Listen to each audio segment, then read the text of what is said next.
11 मार्च 2025 एक ट्रेन जिसका नाम जाफर एक्सप्रेस था, वो बलूचिस्तान से पेशावर की तरफ रवाना दवा थी। जैसे ही वो ट्रेन आगे चलती है और पेशावर की तरफ गामजन होती है, तो बलूचिस्तान के ही किसी इलाके में उस ट्रेन को कुछ लोग हथियारों के साथ आकर उस ट्रेन को हाईजैक कर लेते हैं और वो जो पैसेंजर्स जिसमें सवार 450 के करीब थे, उनको हॉस्टेजेस बना लिया जाता है। उसके बाद उनको ट्रेन से उतार कर उनमें से काफ़ी लोगों को मारना शुरू कर दिया जाता है और बीएलए बलूचिस्तान लिबरेशन आर्मी इस सारे एपिसोड की रिस्पॉन्सिबिलिटी कबूल कर लेती है। ये इंसिडेंट हमें एक बार फिर बलूचिस्तान जो कि long standing lingering over issue है, उसकी तरफ हमें ले जाता है। ये हमें याद दिलाता है बलूचिस्तान के इशू की, जिसके लोग बहुत सारे ग्रीवियंसेस रखते हैं और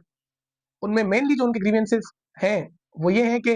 वो वहाँ के लोग समझते हैं कि पॉलिटिकली उनको हमेशा से मार्जिनलाइज रखा गया है। उनकी कोई रीजनल या प्रोविंशियल ऑटोनॉमी लोगों के पास नहीं है और उनको पॉलिटिकली उनको सब्जुगेट किया जाता है। पॉलिटिकल जो स्टेट का एपरेटस है, जो गवर्नमेंट बनाई जाती है हमारे मुल्क के अंदर, उसमें जो लीडरान उनके आते हैं, जो उन्हीं की कॉन्स्टिट्यूएंसी से खड़े होते हैं, उनकी आवाम ये क्लेम करती है कि उन लोगों को, उनकी पब्लिक को, उन लोगों की सेइंग हासिल नहीं है। तो फिर इसके साथ-साथ इकोनॉमिक ग्रीवियंसेस भी हमें नज़र आते हैं बलूचिस्तान के लोगों के, कि वो लोग ये समझते हैं कि ये जो सीपेक का मंसूबा है, जो कि अभी इन प्रोसेस है, वो समझते हैं कि उनकी काफ़ी लोकल पॉपुलेशन जो बलूचिस्तान के अंदर है, उसको काफ़ी ज़्यादा अ, शिफ्ट करवाया गया, डिस्प्लेस करवाया जा, उनके घरों को डिस्टर्ब किया गया, लेकिन वो समझते हैं इसका बेनिफिट सो फार उन्हें कोई भी नहीं हुआ और ये कोई और लोग हैं जिनको इसका बेनिफिट होगा। इसके साथ-साथ बलूचिस्तान आपको पता है कि मादनियात के हवाले से, नेचुरल गैस के हवाले से और ऑयल के हवाले से काफ़ी माला-माल समझा जाता है। अब तक के इसमें से जितने भी रिसोर्सेज़ को एक्सट्रैक्ट किया गया है, उसका ज़्यादातर फ़ायदा दूसरे सूबों को हुआ है, लेकिन बलूचिस्तान के लोग समझते हैं कि उनको इसके लिए कोई रॉयल्टी भी नहीं अदा की गई और ना ही उनको कुछ ख़ास इन रिसोर्सेज़ में शेयर दिया गया है। ये क्योंकि ये अब इंसिडेंट हुआ, इससे पहले भी काफ़ी इंसिडेंट हुए हैं और अगर मैं आपको बताऊँ, इस इंसिडेंट ने हमें एक बार फिर टेररिज्म के को याद करवा दिया है कि पाकिस्तान जो है टेररिज्म को बहुत सीवियर लेवल पर एक्सपीरियंस कर रहा है और इसका टारगेट बन चुका है। अगर हम बात करते हैं ग्लोबल टेररिज्म इंडेक्स की, जो कि एक रिपोर्ट हर साल पब्लिश की जाती है, जो बताती है कि दुनिया के अंदर कौन से कंट्रीज हैं जो टेररिज्म को फेस कर रहे हैं और उनकी रैंकिंग क्या है, तो मैं आपको बताता चलूं। On the ranking of Pakistan has come on to the rank of second country, जो कि सबसे ज्यादा टेररिज्म को का विक्टिम बना हुआ है, उसका टारगेट हो चुका है। अब ये जो टेररिज्म है, ये टेररिज्म ऐसा नहीं है कि दुनिया में किसी कंट्री को टेररिज्म को फेस नहीं करना पड़ा। ये अगर टेररिज्म, ये जो बलूचिस्तान का इशू है, ये तो वहाँ की पब्लिक और लोगों का इशू है, लेकिन कुछ एक्सट्रीमिस्ट एलिमेंट्स, कुछ मिलिटेंट्स जो कि उस पब्लिक या उसके जो लोग हैं बलूचिस्तान के, उनकी डिजायर का, उनकी विशेस का गलत फायदा उठाते हुए वो जो है एक्सट्रीमिज्म की तरफ आ पहुंचे और वो पाकिस्तान को मुस्तकिल टेररिज्म का शिकार बना रहे हैं। आज हम बात करेंगे कि बलूचिस्तान का जो इशू है या बलूचिस्तान का इशू अब जो टेररिज्म की शक्ल सिर्फ कुछ मिलिटेंट्स की वजह से, जिसने टेररिज्म की शक्ल इख्तियार कर ली है, या पाकिस्तान जो बलूचिस्तान की साइड पर टेररिज्म को फेस कर रहा है, क्या दूसरे कंट्रीज भी ऐसे हैं जो इंटरनल टेररिज्म को फेस कर रहे हैं? तो आज हम स्टडी करेंगे कि कौन से ऐसे कंट्रीज हैं, कुछ केस स्टडीज मैं आपके साथ शेयर करूंगा कि कौन से ऐसे कंट्रीज हैं जो इंटरनल टेररिज्म का शिकार हैं और उन्होंने अपनी टेररिज्म को किस तरह से कटेल किया और वो किस तरह से उनके जो प्रैक्टिसेस हैं, उनके जो मॉडल्स हैं, वो किस तरह से पाकिस्तान के लिए भी सर्व हो सकते हैं एज अ रियलिस्टिक मॉडल, कि जिसके जरिए पाकिस्तान भी खुद को टेररिज्म से निकाल सकता है। पहला मॉडल जिसने इंटरनल टेररिज्म को फेस ना सिर्फ फेस किया बल्कि उसको कटेल भी किया, उस कंट्री का नाम है श्रीलंका। श्रीलंका के अंदर जो वहाँ पे गवर्नमेंट रही है, वो एथनिक सिन्हालीज की बहुत पॉपुलर गवर्नमेंट रही है और ये जो सिन्हालीज थे, इन्होंने क्या किया था, इन्होंने सिस्टमेटिक डिस्क्रिमिनेशन की थी, सिस्टमेटिक ऑपरेशन किया था against the another ethnic group that was residing into the Sri Lanka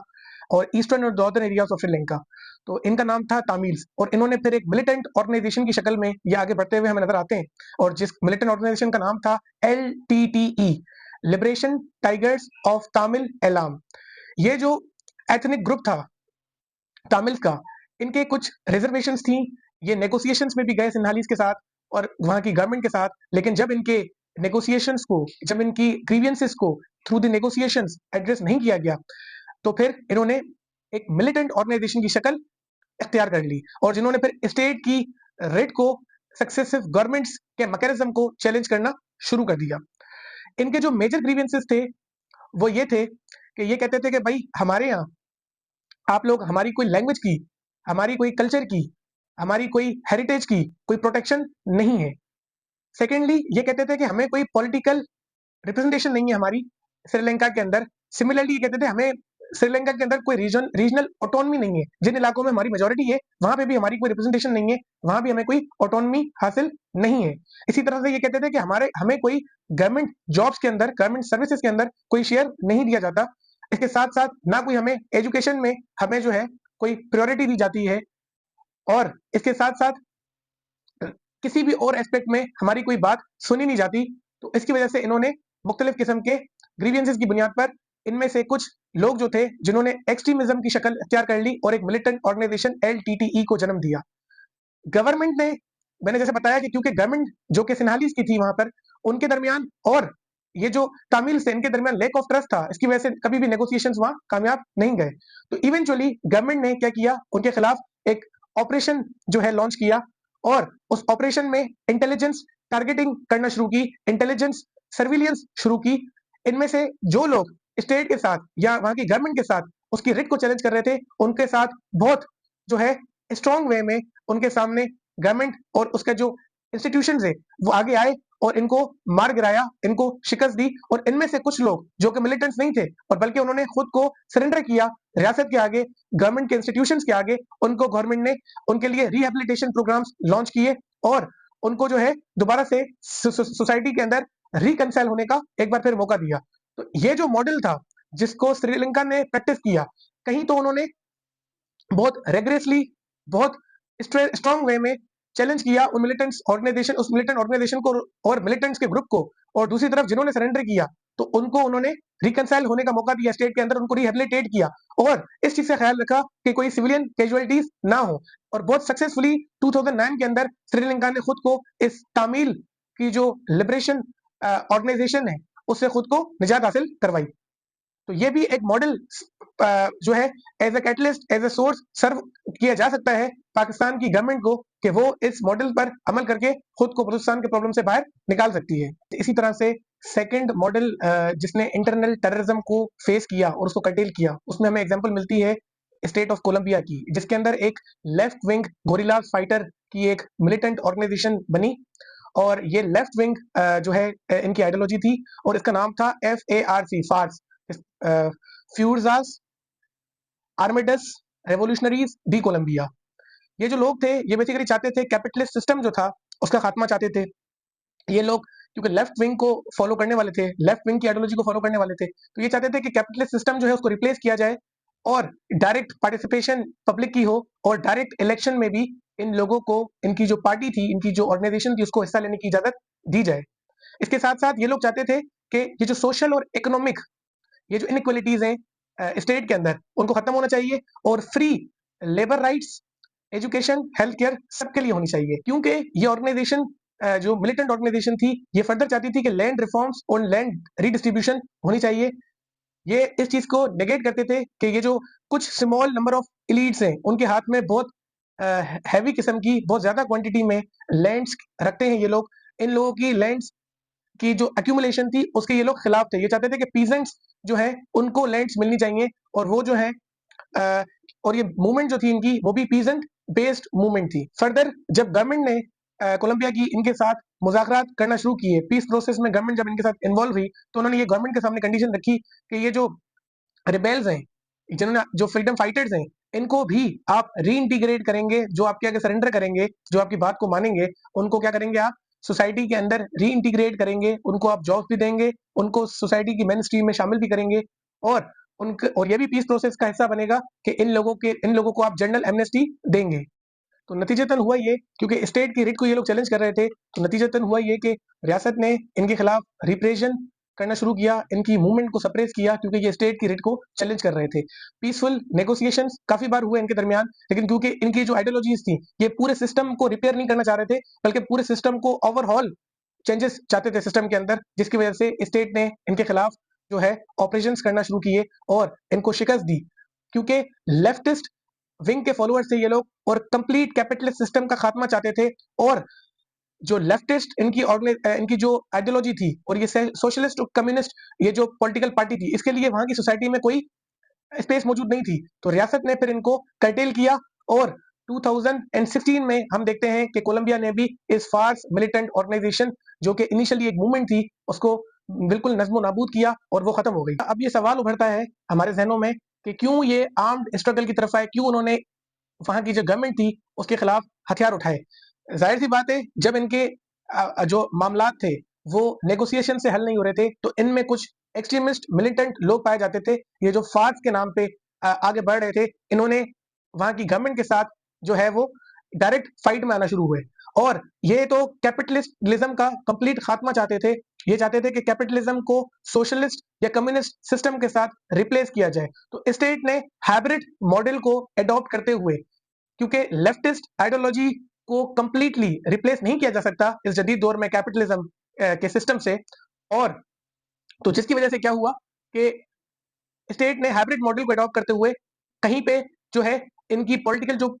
system था, इनकी जो मिलिटेंट विंग थी, उसको सप्रेस किया, रिप्रेस किया, और जब ये लोग थोड़े फ्लेक्सिबल हुए और रियासत के साथ और वहां की गवर्नमेंट के साथ जब ये पीसफुल प्रोसेस में या टेबल टास्क में आए, तो इनके दरमियान, फार्क के दरमियान और वहां की गवर्नमेंट के दरमियान 2016 में एक पीसफुल सेटलमेंट हुई, नेगोशिएशन सक्सेसफुल हुए, और आज ये लोग, क्योंकि इन्होंने सरेंडर किया गवर्नमेंट के सामने और अपने कुछ मुतालबात भी उनसे मनवाए, तो आज कोलंबिया के अंदर ये लोग, फार्स की जो मिलिटेंट ऑर्गेनाइजेशन थी वो बिल्कुल खत्म हो गई है, और ये जो लोग थे इनमें से काफी लोगों को रीइंटीग्रेट किया गया सोसाइटी के अंदर, और कोलंबिया आज एक पीसफुल कंट्री है जो कि सक्सेसफुल साबित हुआ अपने इंटरनल टेररिज्म को कर्टेल करने में। अच्छा, थर्ड कंट्री जिसने इंटरनल टेररिज्म को फेस किया और सक्सेसफुली उसको जो है उसे गॉट रिड हासिल की, वो कंट्री है सऊदी अरेबिया। सऊदी अरेबिया हम जानते हैं कि एक मुस्लिम कंट्री है, लेकिन अलकायदा जब 9/11 का वाकया हुआ ट्विन टावर और पेंटागोन में, तो आपको पता है कि अलकायदा जो है दुनिया के मुख्तलिफ कंट्रीज में जो है इस किस्म की सरगर्मियां करने लगी। तो जिसके नतीजे में बहुत सारे सिक्योरिटी फोर्सेस और वहां की जो सऊदी अरेबिया की गवर्नमेंट बिल्डिंग्स थी उनको भी टारगेट का निशाना बनाया गया, उनको भी टारगेट किया गया, वहां की गवर्नमेंट बिल्डिंग्स को टारगेट किया गया, वहां की सिक्योरिटी फोर्सेस को टारगेट किया गया, जिसके नतीजे में जो मॉडल सऊदी अरब की गवर्नमेंट ने अडॉप्ट किया वो भी एक हाइब्रिड मॉडल था। ना सिर्फ उन्होंने मिलिट्री क्रैकडाउन्स शुरू किया वहां पे, बल्कि वहां पे रिहैबिलिटेशन और रेडिकलाइजेशन को भी के मॉडल को भी अडॉप्ट किया, और आज हम देखते हैं कि सऊदी अरेबिया भी सक्सेसफुली इंटरनल टेररिज्म जैसे इशू से खुद को फ्री कर चुका है। तो ब्रीफली अगर हम देखें कि कौन सी की स्ट्रेटजीज सऊदी अरेबिया ने अडॉप्ट की to curtail this issue of Al Qaeda and internal terrorism, तो सबसे पहले वहाँ की जो गवर्नमेंट थी उसने जो है रिलीजियस री एजुकेशन की तरफ फोकस किया, और वहाँ पे जो मदरसाज थे, वहाँ पे जो इमाम्स थे या रिलीजियस इंस्टीट्यूशंस थे, उन पे स्ट्रॉन्ग मॉनिटरिंग रखी, और वहाँ के जो रिलीजियस स्कॉलर्स थे उनको कहा गया कि आप एक्चुअल जो इस्लाम है, जो रियल इस्लाम है, वो लोगों तक उसकी जो टीचिंग्स हैं वो लोगों तक स्प्रेड करें, और इसके साथ साथ वहाँ पे एक सेंटर ऑफ काउंसलिंग एस्टेब्लिश किया गया प्रिंस मोहम्मद बिन नैफ के नाम से, और जो है साइकोलॉजिकल काउंसलिंग करता था वहाँ की पब्लिक की और वहाँ के लोगों की, और रिलीजियस री एजुकेशन लोगों को दे रहा था वहाँ पे। और इसके साथ साथ वहाँ पे जो फैमिलीज थी, जिनके लोग जो हैं, जिनके मेंबरान या इंडिविजुअल्स जो थे वो मिलिटेंसी में इन्वॉल्व थे, तो उनकी फैमिली की हेल्प की गई, उनकी फैमिली को री इंटीग्रेट किया गया, उनकी फैमिली की तरफ से एक मॉरल प्रेशर उन मिलिटेंट्स की तरफ लाया गया कि, और उनको गवर्नमेंट में जॉब्स दी गई, और उनको उनके लिए दूसरी उनको हेल्प की। लेकिन जो मिलिटेंट्स वहां मौजूद थे उनके खिलाफ वहां की गवर्नमेंट ने कुछ हार्डकोर पॉलिसीज पे अडॉप्ट की, मिलिट्री क्रैकडाउन्स भी शुरू किए, जो कि इंटेलिजेंस बेस्ड टारगेटिंग थी, जो कि इंटेलिजेंस सर्विलियंस की मदद से, और इसको ट्रैक भी किया गया कि कौन से ऐसे सोर्सेज हैं जिसके जरिए इन मिलिटेंट ग्रुप्स को फंडिंग हो रही है, उन फंडिंग्स के ऑपरेशंस को भी डिस्टर्ब किया गया, और इवेंचुअली हाइब्रिड मॉडल को फॉलो करते हुए एक तरफ मिलिट्री क्रैकडाउन्स किए गए और दूसरी तरफ री एजुकेशन और डी रेडिकलाइजेशन की तरफ जो है काम किया गया और सक्सेसफुली काफी हद तक हमने देखा कि सऊदी अरेबिया के अंदर अब मिलिटेंट ग्रुप्स के पास इतनी स्पेस ही नहीं बची कि वो खुद अपनी ऑपरेशंस को कंटिन्यू कर सकें सऊदी अरेबिया में और इवेंचुअली काफी ज्यादा रिडक्शन हमें नजर आती आई वहां पे मिलिटेंट ग्रुप्स की प्रैक्टिसेस में या उनके कंडक्ट्स में। तो हम ये कह सकते हैं कि सऊदी अरेबिया ने काफी हद तक मिलिटेंसी को काउंटर कर लिया, इंटरनल टेररिज्म को काउंटर कर लिया सऊदी अरेबिया में। तो अब 3 मॉडल्स जो हमने डिस्कस किए, इससे पाकिस्तान के लिए क्या लेसन्स नजर आते हैं हमें? पाकिस्तान ये जो इश्यू ऑफ बलूचिस्तान है, जिसमें से कुछ जो बलूचिस्तान के लोगों का जो हिस्सा है वो बहुत इंडीड के वो बहुत कम लोग हैं इन प्रोपोर्शन, लेकिन जिन्होंने अब मिलिटेंसी का रूप इख्तियार कर लिया है और जो डायरेक्ट स्टेट की रिट को या गवर्नमेंट जो रही है सक्सेसिव उनको वो चैलेंज करते रहे। तो पाकिस्तान के पास क्या रोड मैप है, पाकिस्तान इन मॉडल से क्या लेसन हासिल कर सकता है, लर्न कर सकता है, उसके ऊपर बात कर लेते हैं। सबसे पहले मैं ये समझता हूं कि पाकिस्तान का जो बलूचिस्तान का जो इशू है उसको हाइब्रिड मॉडल की जरूरत है, जो मिलिटेंट्स डायरेक्टली स्टेट की रिट को चैलेंज कर रहे हैं, जो गवर्नमेंट्स को, सिक्योरिटी फोर्सेस को या वहां के जो सिविलियन पॉपुलेशन है या पाकिस्तान के जो दूसरे प्रोविंसेस की सिविलियन पॉपुलेशन है उनको टारगेट कर रहे हैं। State should come into the action और स्टेट के इंस्टीट्यूशंस को आगे आकर इनको कर्टेल करना चाहिए और इंटेलिजेंस बेस्ड ऑपरेशन की जरूरत है। बट कपल्ड विद दैट, वो लोग जो मिलिटेंट्स हैं, लेकिन अगर गवर्नमेंट पीस प्रोसेस में जाती है और अपने ट्रस्ट को दोबारा बहाल करती है उन इन ग्रुप के साथ या फिर वहां की जनरल पब्लिक के साथ और उनको इकोनॉमिक राइट्स देने में राइट्स देती है, पॉलिटिकल रिप्रेजेंटेशन देती है, रीजनल ऑटोनॉमी देती है, एजुकेशन उनकी वहां की बेहतर करती है, दूसरे इंस्टीट्यूशंस को वहां पे बेहतर करती है और जॉब सर्विसेज में भी उनको शेयर देती है, तो ये समझा जा सकता है कि बलूचिस्तान के लोगों के काफी हद तक ग्रीवेंसेस जो है वो एड्रेस हो जाएंगे। और अगर इनमें से कुछ लोग हैं जो कि मजहब के नाम पर भी या जो रिलीजियस ग्रुप्स हैं, रिलीजियस मिलिटेंट ग्रुप्स हैं, उनकी जो है ब्रेन वॉशिंग का भी शिकार हो गए, तो उनके लिए भी वहां के जो रिलीजियस स्कॉलर्स हैं वो भी एक्चुअल इस्लाम की जो टीचिंग्स हैं उनको स्प्रेड कर सकते हैं, ताकि हम जो है बलूचिस्तान के इशू को भी हम इसी तरह से रिजॉल्व कर सकते हैं। Hybrid model I personally believe would fulfil the due commitment and can bring us to the resolution of Balochistan forever. Otherwise सिर्फ क्रैकडाउन्स करना या सिर्फ सॉफ्ट टॉक्स करना, टेबल टॉक्स पे लाना और स्टेट के इंस्टीट्यूशंस और गवर्नमेंट को खुद को उनके सामने वीक साबित करवाना, this can never be the solution of Balochistan. ये जो आपके साथ मॉडल्स शेयर किए गए इंटरनल टेररिज्म को कंटेन करने के लिए और पाकिस्तान इनसे क्या लेसन्स लर्न कर सकता है, आपको ये वीडियो थी इस बारे में और आपको ये वीडियो कैसी लगी मुझे कमेंट बॉक्स में कमेंट करके जरूर बताइएगा। और अगर आप चाहते हैं कि मैं इसी तरह की एफर्ट आपके लिए करूं, तो आप लोग जो है मेरे चैनल को सब्सक्राइब करना और वीडियो कंप्लीटली देखना नहीं भूलिएगा। मिलते हैं अगली वीडियो में, तब तक के लिए अल्लाह हाफिज।